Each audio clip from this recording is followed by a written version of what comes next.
मित्रांनो, ठरलं तर मग या मालिकेच्या आजच्या भागामध्ये प्रिया आता म्हणत असते, माझ्या नशिबी बाबांचं प्रेम नाहीच का, असं म्हणून ती रडते. तेव्हा पूर्णाजी तिला प्रेमाने जवळ घेत म्हणतात, तू काळजी करू नको, तुझ्या बाबांना आम्ही समजावू. माहेर तुटणं काय असतं ना, याचं दुःख मी समजू शकते बाळा, पण आम्ही सर्वजण आहोत ना, तुझ्या बाबांची आम्ही समजूत काढू, असं म्हणून प्रियाला त्या समजावतात. त्यानंतर प्रिया मनात विचार करते की अर्जुन, सायली अजून का आले नसतील, त्यांना आश्रमाजवळ काही नवीन माहिती मिळाली असेल का. मग आता लगेचच कल्पना म्हणते, तन्वी अगं, बाबांच्या रागाचा एवढा विचार करू नकोस, सगळं काही अगदी व्यवस्थित ठीक होईल. मग आता लगेचच प्रिया म्हणते, माझं ना डोकं जरा दुखतंय, मी खोलीत जाऊन जरा आडवी होते. हा मग आता पूर्णाजी म्हणतात, नको नको बाळा, तू इथेच बस माझ्याजवळ, म्हणजे तुलाही बरं वाटेल आणि मलाही. तेव्हा आता प्रिया हो असं म्हणते. मग पूर्णाजी आता लगेचच तिला शहाणं ग माझं बाळ असं म्हणून जवळ घेतात. तर दुसरीकडे सायली आणि अर्जुन ऑफिसमध्ये आलेले असतात. तेव्हा अर्जुन आता म्हणतो की करावं काय पुढे. आता सायली म्हणते की आश्रमातील काही जण बोलतील का, अशी भीती मला सतत वाटत होती, आणि सगळे तसं काही एवढे बोलले नाहीत, पण जे बोलले आहेत ना, त्यांनी नवीन काही वेगळी माहिती दिली आहे ना, असंही मला वाटत नाही. तेव्हा तुम्हाला काय वाटतंय, असं आता सायली विचारते. अर्जुन कसला तरी विचार करत असतो. मग सायली लगेचच त्याबद्दल त्याला विचारते, बोला की कसला विचार करताय. मग आता अर्जुन लगेचच सांगतो की प्रिया आणि अर्जुन थिएटरमधून एकत्र निघाले होते. त्या छोट्या मुलाने आपल्याला सुद्धा हेच सांगितलं की त्याने प्रिया आणि विलासला एकत्र पाहिलंय, म्हणजे ते आश्रमात सुद्धा एकत्रच गेले असणार. म्हणजे मधुभाऊ जेव्हा आश्रमात गेले तेव्हा त्यांना फक्त तिथे साक्षी आणि विलास हे दोघेही एकत्र दिसले. मग ही प्रिया कुठे गेली. तेव्हा आता लगेच सायली म्हणते, हो ती म्हणाली नाही का ती लपून बसली होती म्हणून. म्हणतो असं नाही, इथे वेगळाच काहीतरी जरा गडबड वाटते. मग आता अर्जुन लगेचच तो व्हिडिओ पाहू लागतो, जो व्हिडिओ आता घटना पूर्णपणे रिक्रिएट केलेली असते, आणि प्रिया जे काही सांगत असते ते सर्व घटनेमार्फत अर्जुन पुन्हा एकदा तो व्हिडिओ पाहतो, आणि त्यावरून त्याला असं समजतं. मग तो सगळं काही सायलीला सांगू लागतो की प्रिया म्हणाली, तिच्या म्हणण्यानुसार मधुभाऊ आणि विलास होते बरोबर. मधुभाऊ काय म्हणाले तर त्यांच्या समोर विलास आणि साक्षी होती बरोबर. याचा अर्थ ते चौघे तेथेच होते आश्रमात बरोबर.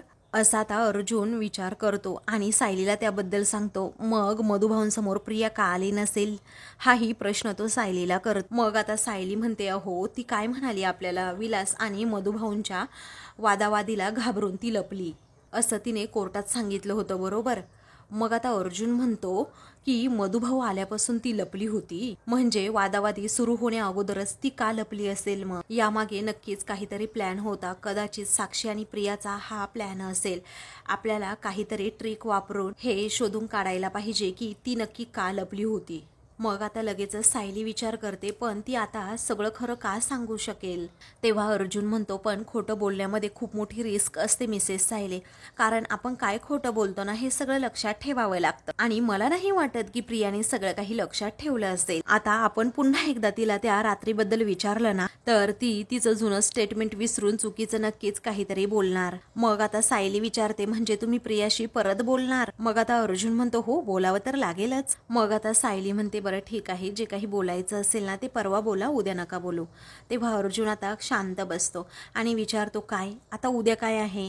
सायली म्हणते, अहो उद्या गुढीपाडवा आहे. तुम्ही तिला प्रश्न विचारल्यानंतर ती चिडचिड करणार, आणि सणाच्या दिवशी उगीच मला घरामध्ये वादावादी नको. तेव्हा अर्जुन आता सायलीकडे पाहतच राहतो आणि विचारतो, काय हो, आता तुम्ही वकिलाची बायको होतात ना, आता लगेच सुभेदारांची सून सुद्धा झालात.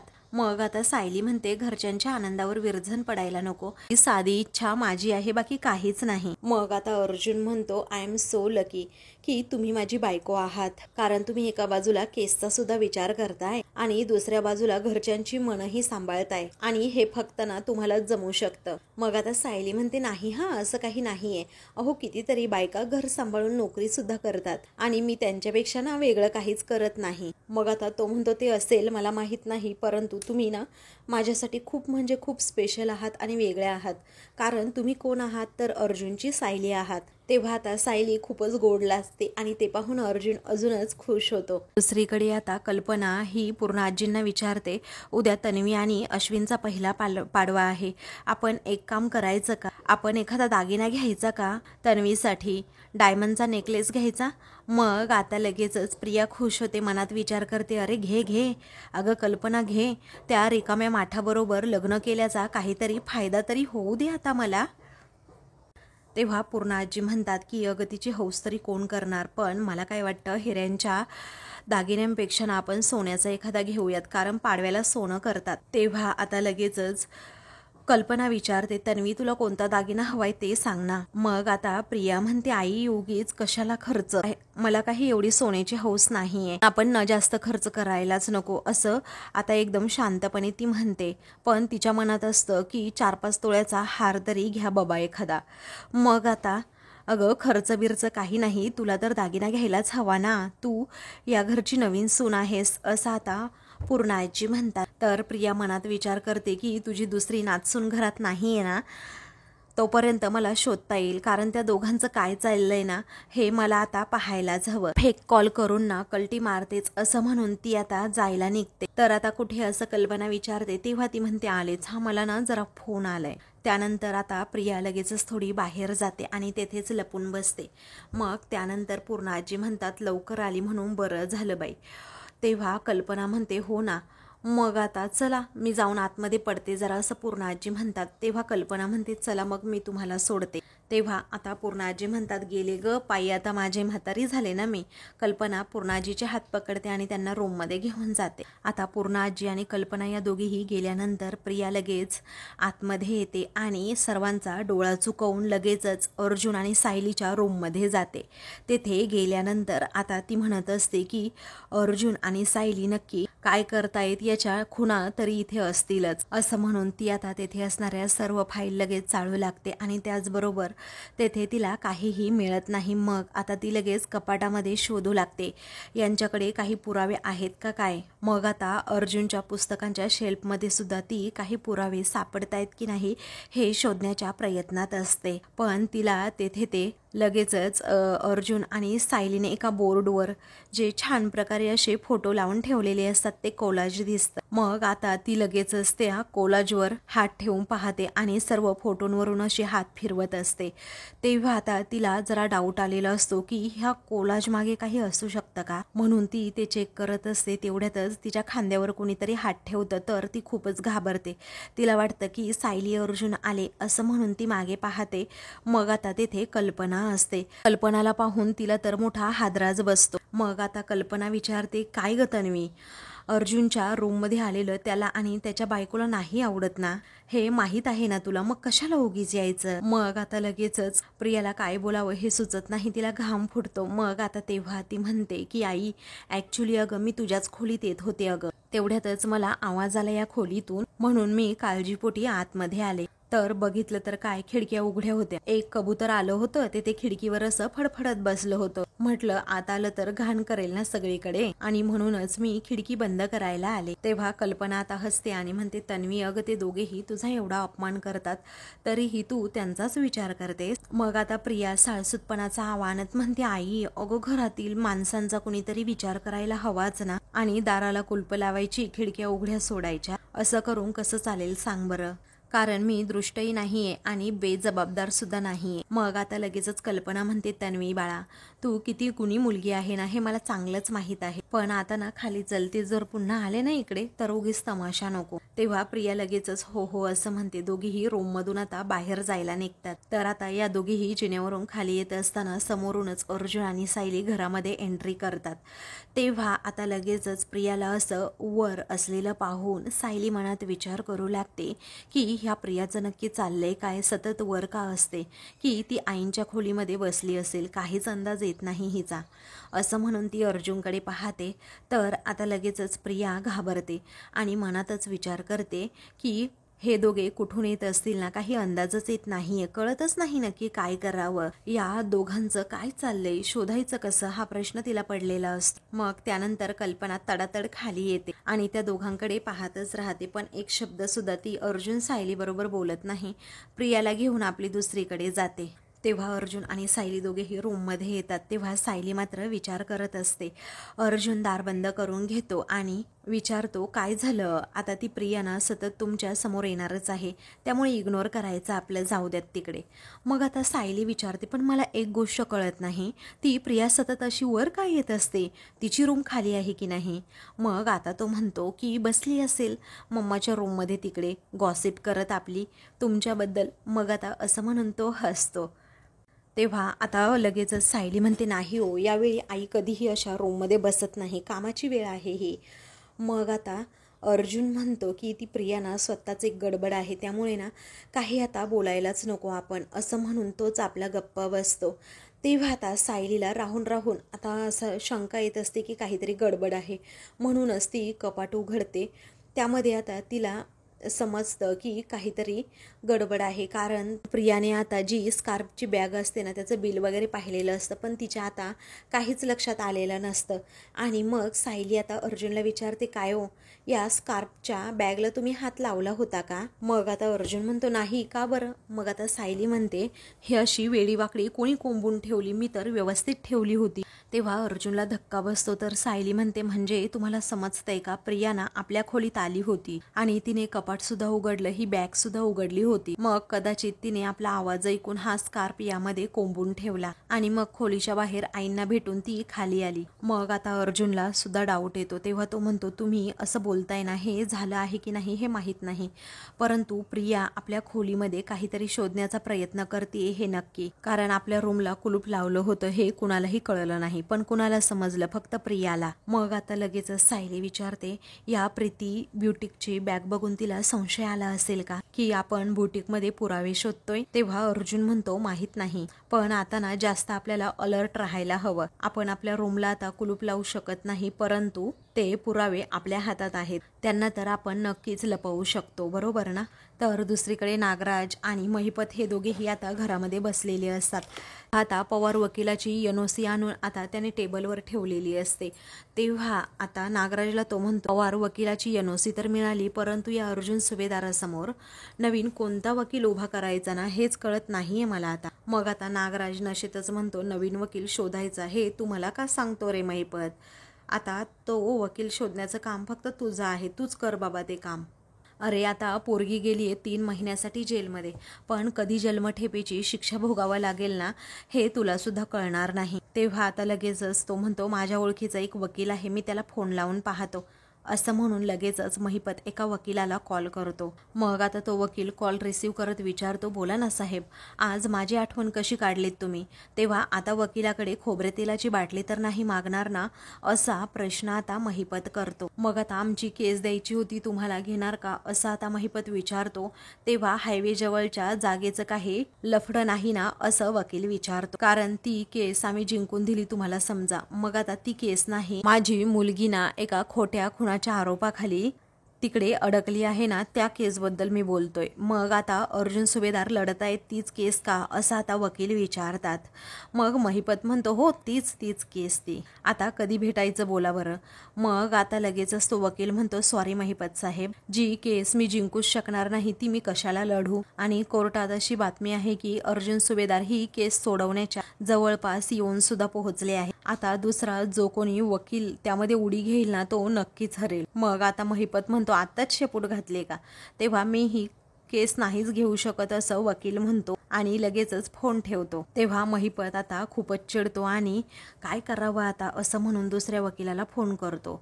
तेव्हा बोला ना साहेब, काय काम आहे तुमचं? तेव्हा आता लगेचच महिपत म्हणतो, तुमची फी सांगू नका, 113 पट तुम्हाला जास्त पैसे देईल, माझं एक काम आहे तेवढं करणार का? जी वात्सल्य आश्रमाची केस आहे ना ती लढणार का? तेव्हा सॉरी हा सर, अर्जुन सुभेदारांविरुद्ध मी कधीही जिंकणार नाही हे मला माहीत आहे, म्हणूनच मी ही केस नाही घेऊ शकत, असं तो वकील म्हणतो आणि फोन ठेवतो. तर महिपतची घोर निराशा होते. तेव्हा आता नागराज म्हणतो, झाली ना दुसऱ्यांदा नकार घंटा? तो पवार वकील तो काही लेचापेचा वकील नव्हता, परंतु अर्जुन सुभेदार समोर सुद्धा तो अजिबातच टिकला नाही. काय करायचं बरं आता आपण? अरे महिपत, कुणीही वकील अर्जुन सुभेदार समोर टिकतच नाही. महिपत म्हणतो, टिकण्याचं सोडा, परंतु अर्जुन सुभेदार समोर कुणी उभं राहतच नाही ना, पण सापडेल कोणीतरी एखादा वकील, एखादा हुकमेक असेल तो नक्कीच सापडणार, असं म्हणून तो 5-6 वकिलांना कॉल करतो, तर तेथेही त्याला नकारच येतो. त्यामुळे महिपत आता वैतागतो. तर नागराज मात्र दारू पीत तेथेच बसलेला असतो. दुसरीकडे आता साक्षी जेलमध्ये असते आणि ती महिपतला कॉल करण्याच्या प्रयत्नात असते. महिपतचा फोन सारखा एंगेज लागत असल्यामुळे साक्षीला काही सुचत नसतं.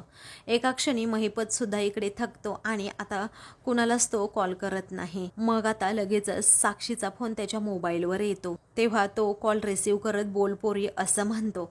तेव्हा ती विचारते अण्णा काही अपडेट. मग आता त्यानंतर साक्षी विचारते अण्णा काही अपडेट आहे का? त्या पवार वकिलाकडून काही ब्रेक थ्रू मिळाला का? तो मला कधी बाहेर काढतोय सांगा ना अण्णा प्लीज. आता लगेचच महिपत म्हणतो काढणार पोरी ग, लवकरात लवकर मी तुला बाहेर काढणार. मग आता लगेचच साक्षी म्हणते इथे राहणं पण खूप मुश्किल झाले अण्णा माझं. या इथे बायका आहेत ना त्या सगळ्या राक्षसी आहेत, प्लीज काहीतरी करा असं म्हणून ती विनंती करते. अहो 3 महिन्यांपैकी 1 महिना झाला सुद्धा तरीही मी अजून आपली इथेच आहे. मग आता महिपत म्हणतो माझ्यावर जरा भरोसा ठेव पोरी, कारण माझे प्रयत्न चालू आहेत. मग आता साक्षी डायरेक्ट म्हणते तुमच्यावर सुद्धा विश्वास राहिलेला नाहीये माझा अण्णा, कारण अण्णा तुमच्यासाठी जेलमध्ये राहणं ना खूप सोपं असेल, पण ते माझ्यासाठी अजिबात नाहीये अण्णा. मला माझं पूर्वीचं आयुष्य ना पुन्हा हवंय असं म्हणून ती रडत असते. तेव्हा अण्णाला आता खूपच वाईट वाटतं. अण्णा आता नशेत असतो तरीही तो म्हणतो की हे बघ बाळा मी प्रयत्न करतोय, पण साक्षीने आता रडतच फोन ठेवलेला असतो.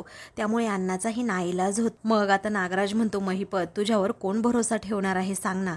अरे एरवी एवढा मोठा आवाज असतो तुझा, आता एक वकील नाही तुला उभा करता येत, ते पण तुझ्या पोरीसाठी असं म्हणून नागराज आता महिपतची चांगलेच खेचत असतो. मग आता महिपत लगेचच चिडतो आणि म्हणतो शोधणार नागराज शेठ, मी वकील शोधणार, असा तसा नाही शोधणार, त्या अर्जुन सुभेदारासमोर असा ताहट मानेने उभा राहणारा वकील मी शोधणारच. असा वकील शोधणार ना की त्या अर्जुन सुभेदाराच्या चिंध्या चिंध्या केल्या पाहिजेत त्याने. तर आता दुसरीकडे रविराज एकदम शांतपणे बसलेला असतो. तेव्हा सुमन आणि त्याचबरोबर प्रतिमा या दोघीही तेथे जातात.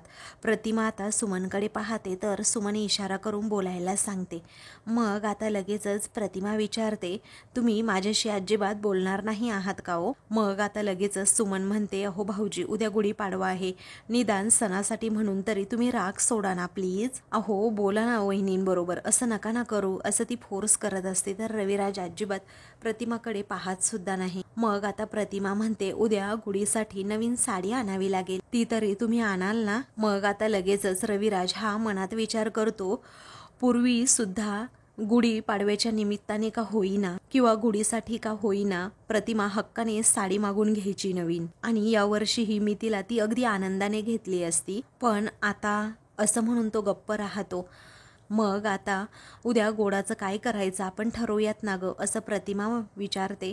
सुमन म्हणते की त्यात काय ठरवायचंय, आता गुढीपाडव्याच्या दिवशी घरच्या चक्क्याचं श्रीखंड आणि पुरी भाजी असा बेत आपण करायचा आहे, आणि हा बेत आपल्याकडे आणि सुभेदारांकडे ठरलेला असतो हो की नाही. सुमनच्या तोंडून सुभेदारांचं नाव ऐकून आता लगेचच प्रतिमाला मोठा धक्का बसतो आणि ती एकदमच घाबरून जाते. तेव्हा आता लगेचच रविराज रागात विचारतो प्रत्येक वेळी त्यांचं नाव घ्यायलाच हवं का? आपल्याकडे काही वेगळा बेत नाही असू शकत का? मग आता असू शकतो ना, मी पाकातल्या पुऱ्या करेल चालेल ना हो? मग आता रविराज रागात उठून विचारतो तुम्हाला काय करायचं ना ते करा, पण मुलीच्या लग्नाचा निर्णय घेताना तुम्ही मला विचारलं होतं का? स्वयंपाकघरातले निर्णय घेताना मला काही विचारायचं नाही, नाहीतर या घरामध्ये माझ्या मताला तरी कुठे किंमत राहिली असं रविराज म्हणतो आणि लगेचच तेथून जातो.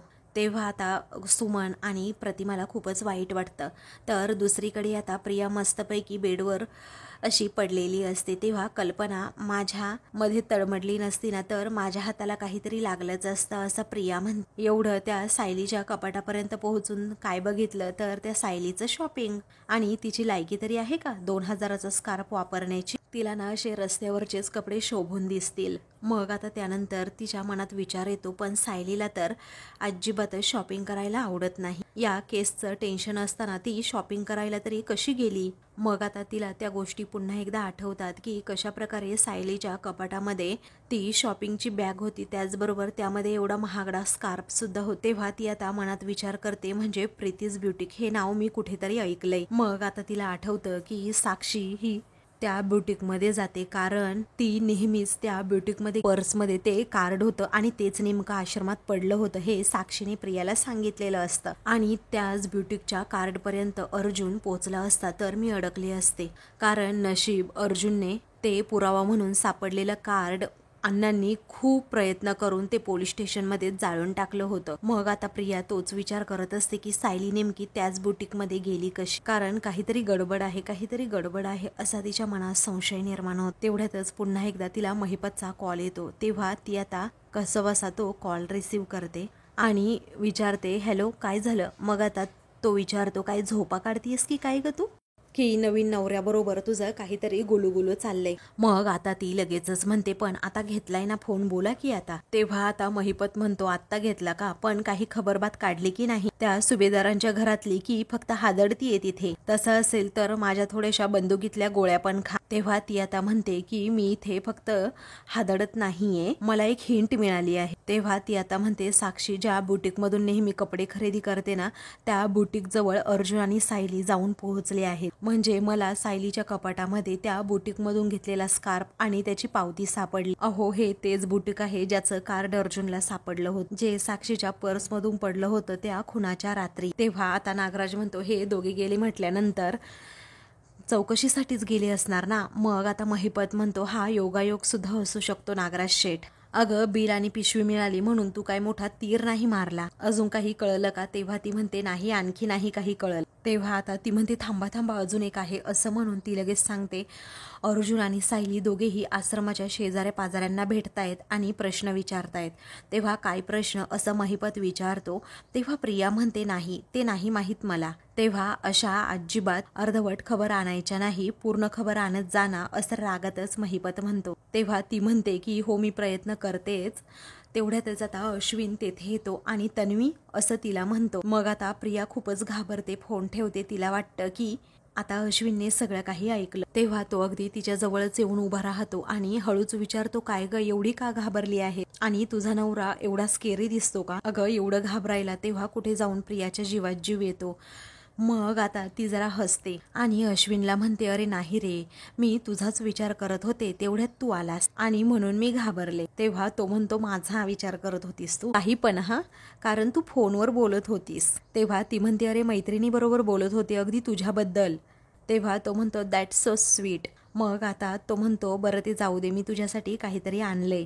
तेव्हा ती आता विचारते, माझ्यासाठी? असं म्हणून ती खुश होते. तिला वाटतं की सोन्याची काहीतरी वस्तू असेल. मग आता तो म्हणतो, डोळे बंद करावे लागतील. मग आता लगेचच अश्विन बॉक्समधून एक साडी काढतो आणि तिला अजिबात डोळे उघडू नको असं म्हणतो. तेव्हा प्रिया हो असं म्हणते. तिने हात असे पुढेच केलेले असतात. तो म्हणतो, अगोदर हात खाली घे बरं. मग आता ती कशीबशी हात खाली घेते.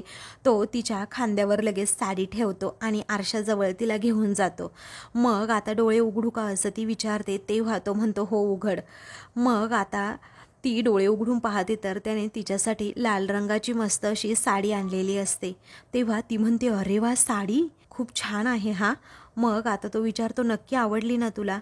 तेव्हा आता ती म्हणते, हो आवडली, पण मी कशी दिसते या साडीमध्ये? मग आता तो म्हणतो, खूप सुंदर.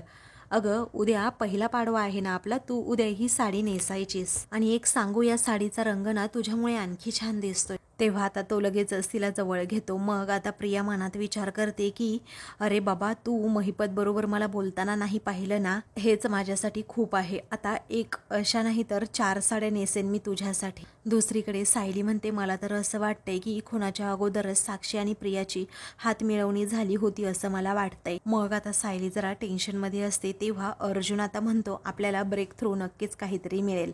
असं म्हणून तो तिच्याजवळ बसतो आणि विचारतो, माझ्या बायकोला तुम्ही ओळखता का? तिचं नाव सायली आहे, खूप गोड आहे, खूप क्यूट आहे आणि खूप हुशार आहे हा. कधी कधी माझ्यावर जास्त टीचरगिरी करते आणि चिडते सुद्धा. मग आता सायली म्हणते, हो का? मग एकदा भेटायला हवं तुमच्या या सायली टीचरला, म्हणजे वाईटातून सुद्धा चांगलं शोधता यावं असं सायलीचं म्हणणं असतं. मग सायली म्हणते, हो का? मग तुम्ही तिच्याकडून काय शिकलात?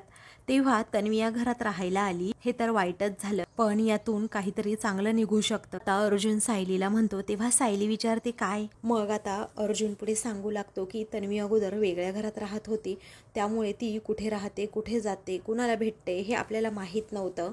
पण आता ती सध्या आपल्या घरात समोर आहे, त्यामुळे ती कुणाशी बोलते, काय करते आणि कुठे जाते यावर आपलं नक्कीच लक्ष असायला हवं. आणि तिचं व साक्षीचं काही कनेक्शन आहे की नाही हे सुद्धा आपल्याला शोधता येईल. मग आता सायली खुश होते आणि म्हणते, अरे वा, सायली टीचरचा हा विद्यार्थी तर खूपच हुशार निघाला. तर आता अर्जुन म्हणतो, मग तुमच्या या विद्यार्थ्याला बक्षीस, असं म्हणून तो किस मागतो. तर सायली आता खूपच लाजत असते. तर आता दुसऱ्या दिवशी सायली सकाळी लवकर उठते. गुढीपाडव्याचा सण असतो. सायली दाराभोवती छान अशी रांगोळी काढते. त्याचबरोबर फुलांनी आकर्षक अशी सजावटसुद्धा करते. मग आता कल्पना बाहेर येते आणि ते सगळं काही पाहते आणि पुन्हा एकदा आतमध्ये जाते. तर सायली आपली काम करण्यामध्येच व्यस्त असते. तर आता मित्रांनो, पुढील भागामध्ये अर्जुन सायलीला सांगतो, साक्षी आणि प्रिया या अगोदरपासूनच मैत्रिणी आहेत. कुणाच्या अगोदरच हात मिळवणी केली असं वाटतंय. मला एक सांगा, प्रियाचे असे कोणते फ्रेंड्स आहे का की आपल्याला एक जरी भेटला ना तरीही आपल्याला समजेल की साक्षी त्यांच्या ग्रुपमध्ये होती की नाही. मग आता सायली म्हणते, प्रियाचे असे कोणते फ्रेंड नव्हते, परंतु के रोडवर एक कॅफे आहे ना, ती तिच्या मैत्रिणींना घेऊन तिथे कॉफी प्यायला जायची नेहमीच्या जागेवर. मग आता साक्षीला घेऊन ती तिथे गेली असेल तर मग आता अर्जुनला एक नवीन क्लू मिळतो. तेव्हा अर्जुन सायलीकडे पाहतच राहतो. अशाच मालिकेंचे पुढील भाग पाहण्यासाठी चॅनलला सबस्क्राईब करा.